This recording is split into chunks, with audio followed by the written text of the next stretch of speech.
Bueno, y bienvenidos a un nuevo capítulo de este podcast Alvará Rosario, donde queremos darle una nueva manera de ver las cosas a nuestra comunidad y todo aquel que llegue a escucharnos, sobre todo personas que hablan español y que no tenemos este espacio. El día de hoy tenemos un invitado especial.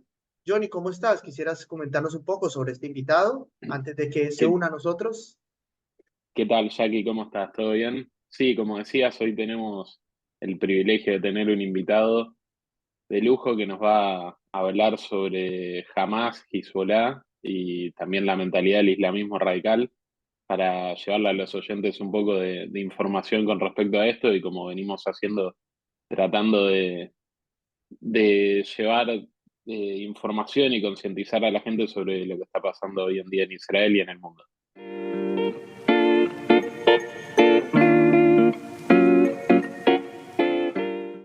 Hoy nos acompaña Gabriel Ventasgal, es un experto en asuntos de Medio Oriente y también de asuntos relacionados al Islam y el conflicto israelí-palestino. Así que no sé, Gaby, si falta algo por mencionar, pero es un honor y te agradecemos mucho que estés hoy acá con nosotros. Por favor, un placer. Muchas gracias. Y bueno, para empezar, nos parece importante también comenzar con este disparador. Hay mucha gente que viene hablando desde el 7 de octubre del conflicto israelí-palestino y muchos hablan o se preguntan de qué se trata el conflicto, de por qué no se puede resolver hace tanto tiempo y por qué no se puede resolver entregando territorios o por qué no se crea un Estado palestino. Mucha gente se hace esa pregunta. Y bueno, te la queremos trasladar para ver qué nos podés comentar con respecto a eso. Mira, en general yo creo que es muy difícil entender cómo piensa una persona de América Latina con respecto a el conflicto Medio Oriente, sin tener en cuenta que hay mucha influencia de toda la visión centro-periferia, toda la visión materialista de la historia. Les enseñan en las universidades que los conflictos son esencialmente por tierras, por agua, por petróleo. Y ese tipo de visión explica parte de lo que escuchas por analistas. En general, muchas personas que hablan del Medio Oriente en Argentina, o bien son de origen judío, o bien estudiaron sociología. Entonces te hacen sociología del Medio Oriente. O sea, no se meten en el Medio Oriente, en la esencia del Medio Oriente, sino que te hacen sociología del Medio Oriente y está muy influida por todas las visiones materialistas. Decir que el conflicto palestino-israelí es un conflicto por tierras, sí, tiene parte del conflicto que es territorial. Pero ese conflicto, si fuese territorial, tiene muy fácil solución.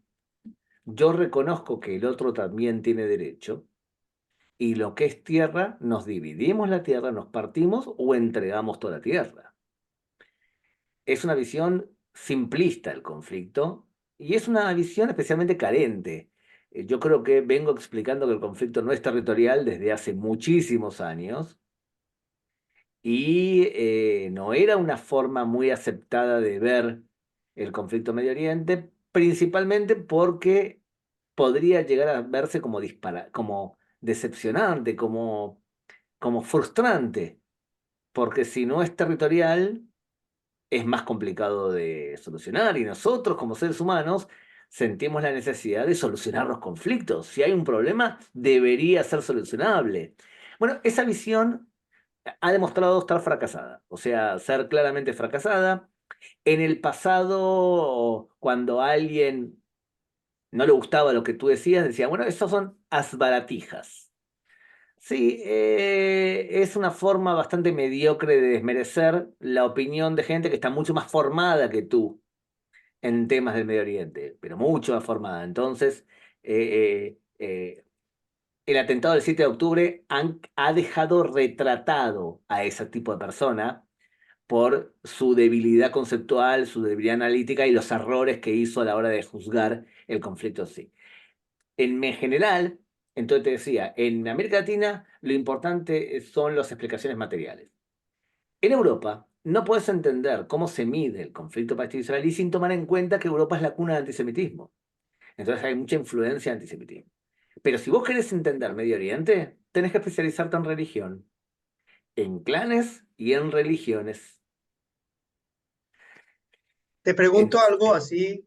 eh, Hay una teoría que dice que Israel habla de conflicto territorial y que desde el otro lado es cuando se habla de un conflicto religioso, que por eso es que no se logra hacer ese encuentro. tal Cuando cual, tú si hablas de tú un conflicto religioso, estás hablando del otro lado, del lado más de la zona árabe, Hamas, Hezbollah o en general. De hecho, en el libro 300 por 300 del conflicto palestino-israelí, yo digo claramente, para los israelíes el conflicto es por tierras. Porque teológicamente nosotros creemos que lo más importante es la vida. Tú no puedes entregar tu vida para dominar tierras. Tú puedes entregar tu vida si te obligan a tener relaciones sexuales con tu hijo, si te obligan a creer en otros dioses, si te obligan a asesinar a otra persona. Pero por tierras, de ninguna manera. O sea que para los israelíes el conflicto es por tierras. Pero como nosotros pensamos que el conflicto es por tierras, entonces es muy común caer en el síndrome del espejo. O sea, tú piensas de una forma y tú piensas que todos piensan igual a ti. No, señores, nosotros pensamos que el conflicto es territorial y los palestinos y buena parte del Islam del Medio Oriente piensan que el conflicto es religioso. Entonces, ¿quién impone la naturaleza del conflicto? Bueno, los conflictos los imponen la naturaleza, quien agrede. En el caso del conflicto palestino-israelí, quien agrede es claramente el lado palestino. Claramente agrede el lado palestino. Es el que toma la iniciativa. Y lo vimos también durante el atentado del 7 de octubre. Y ahí con respecto a eso, Gabriel, por ejemplo, ¿podemos englobar a todos los palestinos en el mismo pensamiento o hay una determinada porción de la población palestina que apoya a Hamas y una parte de la población palestina que piensa diferente? Es que es complicado ese tipo de preguntas porque yo no creo que todos los palestinos sean del Hamas.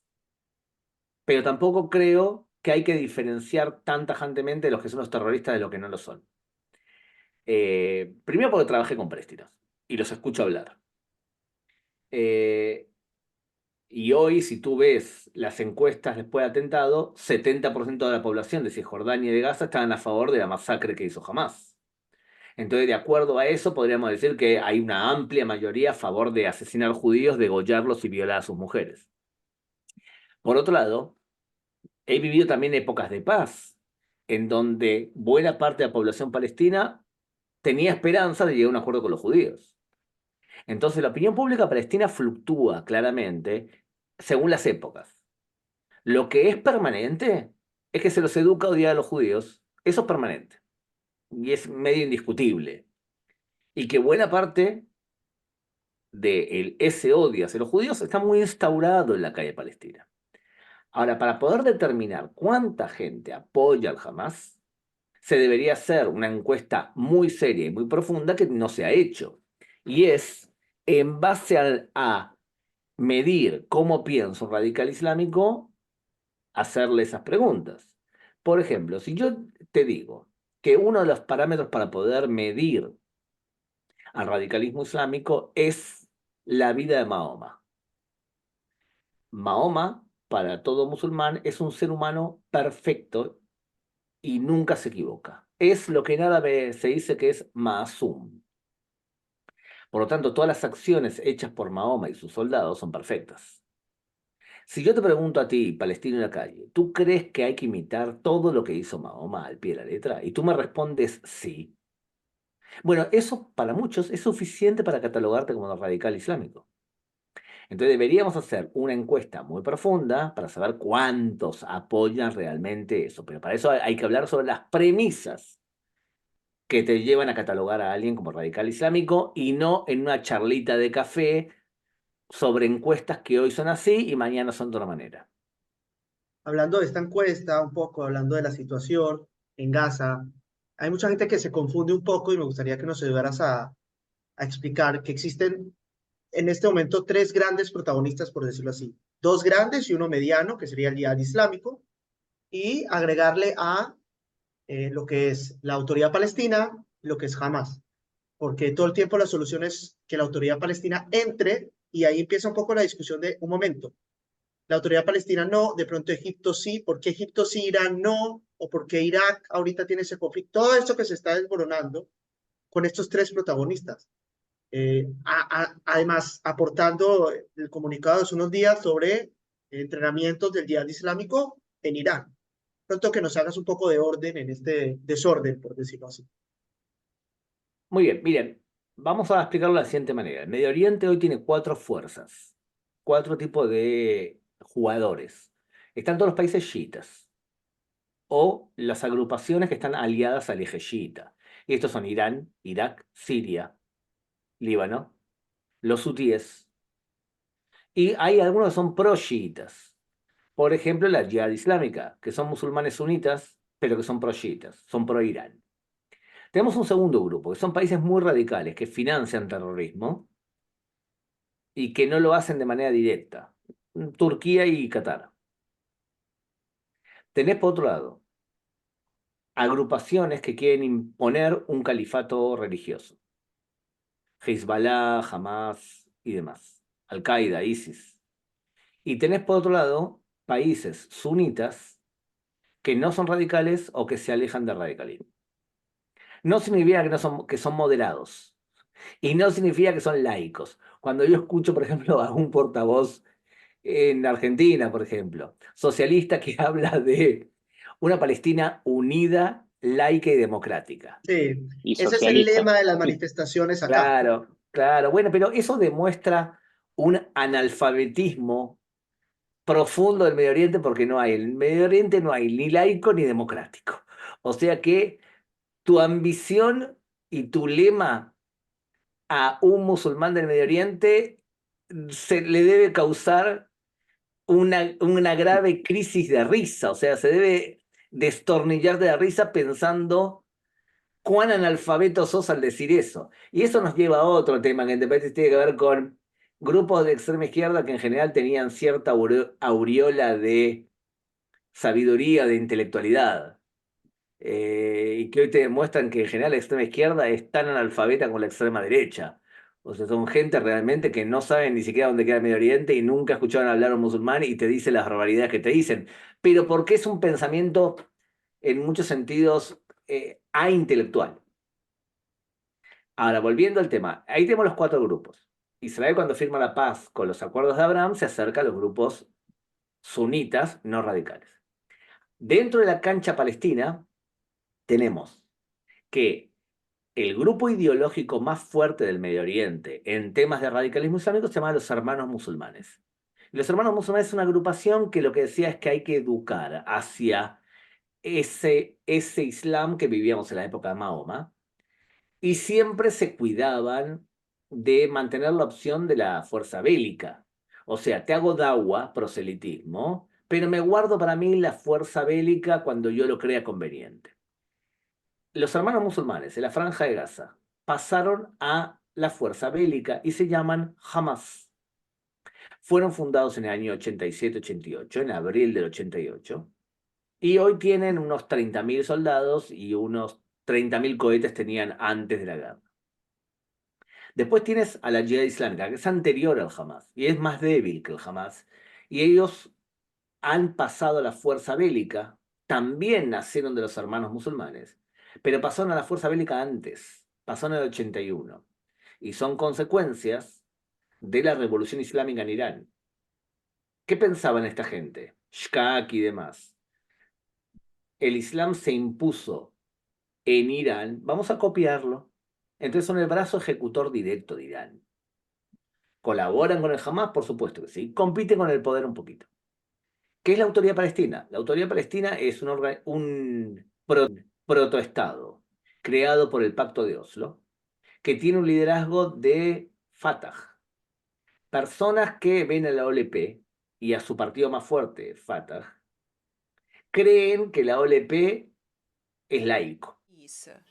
And we will achieve our independent state with peace because God is with us and our cause is just and our people have sacrificed. Cosa que no hay forma de de señalar hasta qué punto es ridículo tal afirmación. ¿Saben lo que significa Fatah? Fatah son las guerras de Mahoma. O sea que el grupo tiene que ver con la guerra de Mahoma y tú dices que es laico. O sea, es ridículo. Ahora, ¿cuál es la diferencia entre Fatah y Hamas? Bueno, Hamas es ese eje pro-chiita y pro-califato, pro-islam. Y la autoridad palestina es el eje no radical sunita. ¿Significa que la autoridad palestina quiere convivir con Israel? No. ¿Significa que los medios que quiere conseguir para destruir Israel son diferentes? La autoridad palestina utiliza más una campaña proselitista diplomática para destruir Israel o para debilitarla de forma sustancial, mientras que el Hamas es más burdo, son ataques más físicos. No significa que la autoridad palestina fomente la coexistencia con Israel. No hay pruebas de que la autoridad palestina haga eso. Entonces, los dos grupos son problemáticos. Evidentemente, si tú me preguntas a mí, ¿qué prefiero, la autoridad palestina o el Hamas? Evidentemente prefiero la autoridad palestina. Pero de ahí a presentar a la autoridad palestina como la Madre Teresa de Calcuta, como alguien que es pacifista, bueno, no tenés pruebas para eso. Tenés el deseo de que eso sea. Porque es muy frustrante pensar que en este momento del lado palestino no hay un socio para la paz. Te frustra, porque te haría pensar de que no hay solución, cuando sí hay solución. Pero no es por el camino que habitualmente se cree. Esa frase que dices tú, Y la de no hay socio, es una frase que marcó el comienzo de alguna manera de los años 2000, la segunda intifada y de alguna manera la escalonada que vemos hasta ahora, si se puede decir de esa manera. Eliminamos ese socio que no existía, pero no hemos conseguido otro. Tal cual, porque lamentablemente no siempre tú puedes lograr que la otra persona haga algo que no quiere. A ver, si yo educo a mi población y a mis hijos que lo más importante es llegar a un acuerdo de paz y coexistir y vivir con mi vecino, bueno, estoy educándolo a la paz. Ahora, cuando todos los libros de estudios de la Autoridad Palestina del Hamas hablan que dentro de poco vamos a echar a los judíos de Israel y vamos a regresar a nuestras casas en Tel Aviv, estás educando a la guerra y estás educando al odio. Y cuando lo educas a tu hijo a que él tiene que ser un ishtahad, un shahid, para recibir en la vida futura 72 vírgenes, estás enseñándole que la vida presente es menos importante y que tú vas a llegar al Jan, al paraíso, y ahí vas a ser feliz. O sea que la educación de la autoridad palestina o de la Franja de Gaza no depende de Israel, depende de cómo tú eduques a tu propia gente. Si tú vas a educar a tu gente de una manera determinada, van a surgir líderes. Fíjate el ejemplo, por ejemplo, de Emiratos Árabes. Emiratos Árabes Unidos tomó la decisión estratégica de educar a su población hacia la tolerancia. En Dubái construyeron un lugar llamado la Casa de Abraham, donde hay una iglesia, una mezquita y una sinagoga juntos en el mismo lugar. Diseñado por el reconocido arquitecto Sir David Adjaye, el complejo cuenta con 3 casas de culto distintas, una mezquita, una iglesia y una sinagoga, además de espacios para el diálogo y la reunión.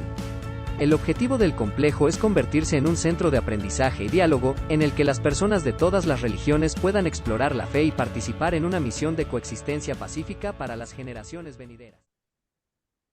¿Qué educas en Emiratos Árabes Unidos? Educas hacia algo que no educa a los palestinos.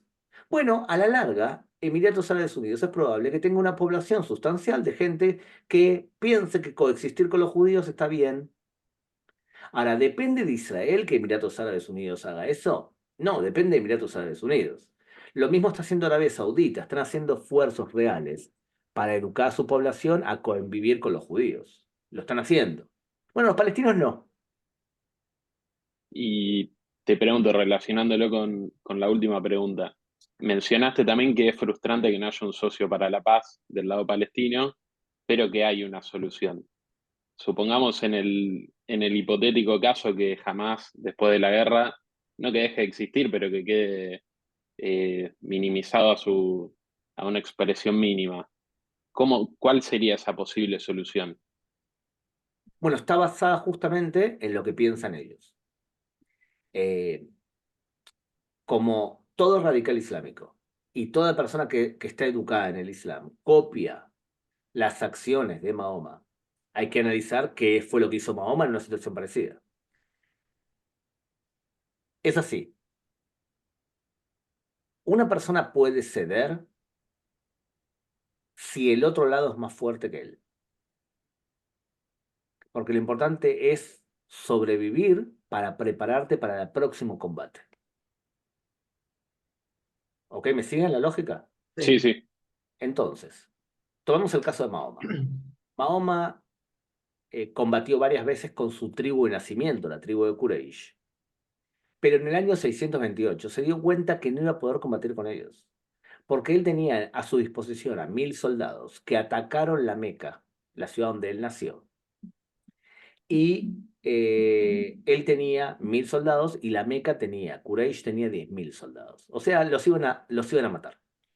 Cuando él vio que era imposible ganarles, les propuso una tregua y les propuso, vamos a, durante 10 años, o sea, 9 años, 9 meses y 9 días, vamos a vivir en coexistencia donde yo no les voy a robar más a ustedes y ustedes me van a dejar explicar mis ideas en la Meca.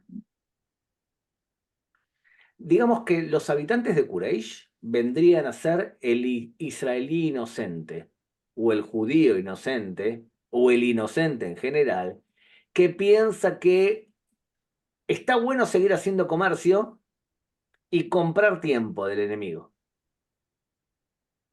Porque quizás él se va a moderar. Por ejemplo, fue lo que pensaban israelíes cuando dijeron, vamos a darle trabajo a los palestinos dentro de Israel, porque el que le tiene trabajo no ataca al que le ofrece trabajo. ¿Me entienden el concepto? O Sí, sí. vamos a ceder territorios de manera unilateral, porque es una buena forma de calmar al agresor. Bueno, esos son los comportamientos de la tribu de Quraysh. ¿Qué hizo Mahoma? Mahoma lo que hizo fue el primer año cumplir el acuerdo y el segundo año lo violó. Atacó a la tribu de Quraysh y conquistó la Meca. Le preguntaron, Mahoma, pero acabas de mentir. Se puede mentir si favorece al Islam. Pero acabas de violar un acuerdo. Se puede violar un acuerdo si favorece al Islam. Los acuerdos han sido creados en la doctrina islámica para ser violados si te conviene. Entonces, ¿cómo haces para firmar un acuerdo y que no viole el acuerdo? Muy bien. Para que eso ocurra tenés que ser siempre tú mucho más fuerte y creíble. Significa, si firmas un acuerdo con el lado palestino y el lado palestino viola el acuerdo y mete más armas de lo que habían acordado, sería lógico que el Estado que firmó el acuerdo, en este caso el Estado de Israel, le dio un palazo a la cabeza para recordarle al lado palestino que no le conviene romper el acuerdo,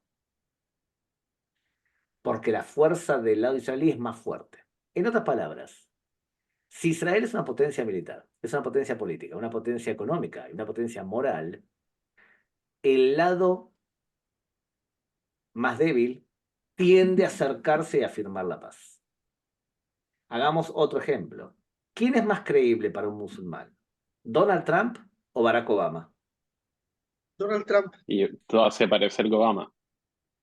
Trump. Todo hace parecer Obama, pero no, es Donald Trump. Donald Trump. Donald Trump es mucho más creíble, es el loco del barrio que está dispuesto a golpearte la cabeza si te haces el vivo. Es mucho más creíble, es mucho más valorado. ¿Saben cómo llamaban a Barack Obama?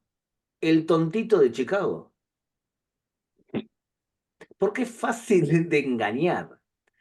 Lo que nos muestra también es hasta qué punto, cuando hablamos de debilidad, tenemos que plantearnos entonces, ¿y entonces Israel transmitía debilidad? Por supuesto que sí.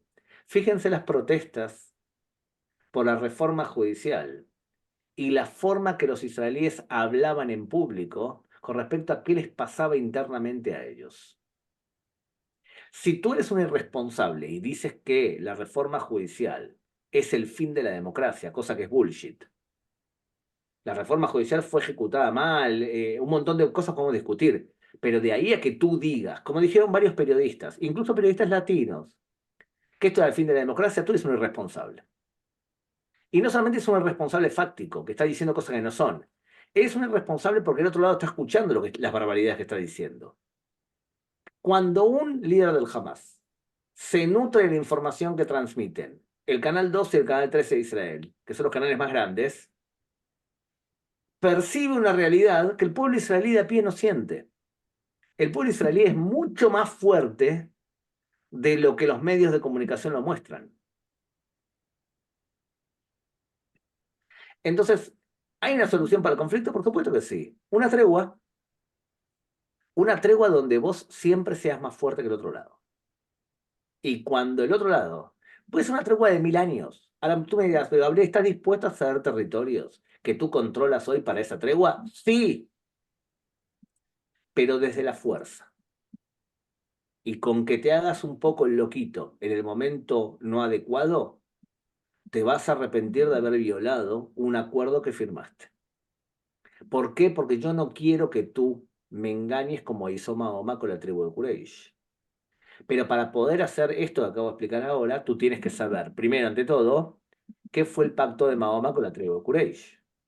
O por qué es tan importante la mentalidad palestina. Y tú me dirás, bueno, Gabriel, fue algo que pasó en el año 628. No, papirri. Cuando Sadat firmó la paz con Israel, le fue a preguntar a la Universidad del Azhar y la Universidad del Azhar le dijo, usted puede firmar el pacto con Israel porque usted está haciendo lo mismo que hizo Mahoma con la tribu de Quraysh. Y Yasser Arafat, cuando firmó el pacto de Oslo, 19 veces dijo que él estaba haciendo lo mismo con la tribu de Quraysh. Entonces, si vos no sabés lo que es la tribu de Quraysh porque estudiás sociología del Medio Oriente, entonces es un problema. No estás escuchando lo que dice el lado palestino. Ahora, no creas que tu ignorancia tiene que ser la ignorancia de todos. Creo que acá un poco concluyendo esta temática, me uno un poco a las conversaciones, lo que estaba pensando yo también personalmente el otro día, en el aspecto con los acuerdos de paz, por ejemplo, con Egipto y con Jordania y con Emiratos Árabes, que todo el tiempo están en prueba. Después de tantos años de acuerdos de paz, igual siguen todos los días estando a prueba. Creo que de pronto esa terminología de paz, esa paz con flores y con una felicidad y la luz blanca y todo eso, no existe, sino que más existe una cercanía, una tregua larga que puede durar hasta cualquier momento que se rompa. Se puede de pronto hablar de los hermanos musulmanes que estuvieron en el poder un poquito en Egipto cuando hubo la revolución, que también empezó a bajar un poco esos acuerdos con Israel y volvió a subir con Asisi, pero esas treguas que se ven a largo plazo, o Jordania, que acusa mucho a Israel, pero al mismo tiempo tiene un acuerdo de paz. Así, para tratar de concluir un poco lo dicho, creo que también todo lo que es educación, que tenemos que mirar la manera de influenciar la educación al otro lado, o por lo menos evitar que se eduque de esta manera. Y aquí hay que señalar cuando la educación hacia el odio existe y no esconder la cabeza bajo la tierra y acusar, por ejemplo, a la UNRWA, a la ONU, en cuyas escuelas se educa esto. Si tú no señalas la educación al odio del lado palestino, cuando ésta se manifiesta con violaciones o con terrorismo, te sorprende. Y eso es uno de los problemas de los medios de comunicación, tanto israelíes como mundiales. No se informa de verdad sobre lo que hacen los palestinos. Solamente se informan cuando Israel reacciona. Y bueno, para cerrar, te quiero hacer la última pregunta así. Mirando hacia el futuro, en Asbará, este proyecto renació o se construyó para poder, no solo en tiempos de guerra, sino que también en un futuro dejar Asbará Rosario corriendo para educar el otro lado. ¿Piensas que eso falta? ¿Piensas que de pronto en tiempos de paz somos un poco más callados? Tú que das charlas en varios lados del mundo, que justo contigo he tenido la posibilidad de encontrarte en varios lados, en Colombia, en Argentina y en otros lados más. Eh, ¿Crees que nos falta un poco más eso, las varas hacia afuera y no solo educar hacia adentro? Sí, en general, no todos los países tienen una política nacional de diplomacia pública, tanto interna como externa. No todas las comunidades lo tienen eso. Evidentemente siempre se puede hacer mucho más. Lo que te puedo decir es que un joven o un adulto que tiene una buena base de antivirus no se deja convencer demasiado por lo que pueden escuchar en medios de comunicación locales o en una universidad posmodernista. A mí, de todos los temas que tienen que ver con Israel, lo que más me preocupa es cuando una comunidad judía no prepara a sus jóvenes y llega a la universidad y después tenés un montón de alumnos que repiten argumentos que tienen una consistencia cognitiva endebles. Entonces tú te preguntas, ¿cómo puede ser que haya tantos judíos en Estados Unidos que ahora critican a Israel y tratan a Israel de genocida? Bueno, la respuesta ve a buscarla a sus escuelas y a sus centros comunitarios que no le dieron esa base de antivirus para poder defenderse. Entonces, Mismo en Argentina pasa lo mismo. y claro, por supuesto, porque cuando hay un problema educativo y además cuando hay un problema también de otra cosa, y es que si lo ves ahora en Argentina, hay varios portavoces ya de vuestra edad que incluso van a medios de comunicación y defienden a Israel con contenidos. Esto creo yo se produjo en base a que cuando ellos ven que adultos vapulean a otro dialécticamente en un medio de comunicación, ellos sienten que se puede hacer. Cuando tú que vienes de Colombia, Jackie, si Marcos Pekel va a un debate, lo hace bien, va a una entrevista, lo hace bien, los jóvenes van a imitarlo. Lo que pasaba en muchos países es que no había quien imitar. Pero cuando surgen a quien imitar, van a surgir también jóvenes que digan, si yo tengo contenido y tengo la actitud, puedo hacer lo mismo que está haciendo él. Eso es el gran logro, creo yo, del trabajo de Azuara.